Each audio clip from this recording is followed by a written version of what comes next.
Bonjour Clémence. Bonjour Alexandre. Bon alors, on voit, il y a du monde derrière nous qui s'active. Il faut du monde d'ailleurs pour planter ces arbres là. Quelles sont les équipes qui viennent ici pour les planter à la Garenne? Alors, il nous fallait un petit peu de monde parce qu'il nous reste à peu près une vingtaine d'arbres à planter. Sur les 130. Sur les 130. Et donc, on avait envie d'avoir quand même 5-6 personnes pour que la charge de travail ne soit pas trop importante, qu'il y ait vraiment beaucoup de plaisir à planter ces arbres qui nous restent. Donc, il y a des bénévoles qui ont répondu aussi à l'appel et qui viennent. Oui, on a le plaisir d'avoir quelques bénévoles avec nous, donc on remercie chaleureusement. C'est super chouette. Depuis certains en plus qui n'étaient pas encore venus à la Garenne, donc c'est un plaisir aussi de leur faire découvrir le parc. Bonjour, bonjour. Bonjour. Comment vous vous appelez? Moi je m'appelle Marie. Mathilde. Bonjour Marie et Mathilde. Alors vous êtes bénévole et vous êtes venus planter des arbres, pourquoi?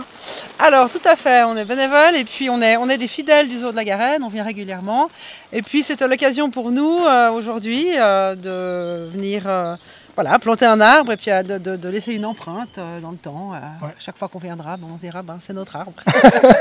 Alors, tu as déjà planté un arbre? Non, pas vraiment. J'ai pas planté un arbre en soi. Tu as déjà fait du jardinage? Oui.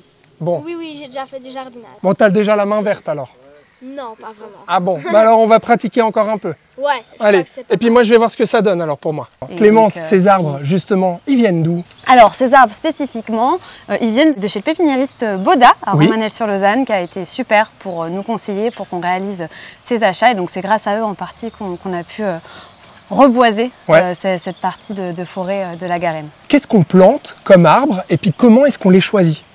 Alors donc là, nous on les a choisis vraiment grâce au bureau forestier du canton de Vaud. Oui. Et donc on les a choisis aussi surtout pour qu'ils puissent résister aux sécheresses qui sont de plus en plus nombreuses, qui est la raison pour laquelle on a dû abattre les hêtres centenaires qu'on avait ici.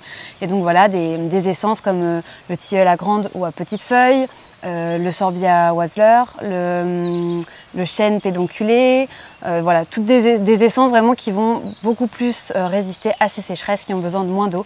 Et donc on n'aura pas à abattre dans quelques temps à cause des sécheresses qui vont survenir à nouveau. C'est ça, donc s'adapter en fait aux aléas climatiques et s'adapter aussi aux animaux, hein, c'est ça? C'est-à-dire qu'on va planter aussi les arbres en fonction du type d'animaux qu'on a ici à la Garenne. Exactement, pour qu'on continue vraiment à avoir une biodiversité importante, que ce soit dans les petits mammifères, les animaux qui s'y baladent, mais aussi les insectes. Donc vraiment, pouvoir continuer de leur apporter un corridor forestier, de l'ombrage, et puis aussi avoir une diversité des essences pour apporter un équilibre à notre corridor. À la fois le calme, l'ombre et puis les fruits. Bon, vous me montrez comment est-ce qu'on plante justement ces arbres? Avec moi aussi je vais faire partie des bénévoles, allez c'est parti. On s'y met. Ça y est, j'y suis, Clémence. L'heure fatidique, je dois planter cet arbre, qu'est-ce que c'est? Un sorbier des oiseleurs. Le trou est fait, là c'est bon, on m'a préparé le terrain. Exactement. Je prends la pelle, qu'est-ce que je fais? Alors, attends, avant de mettre la pelle dans ce trou, d'accord. On a creusé déjà un trou assez profond pour pouvoir après ensuite mettre notre arbre. Combien de centimètres?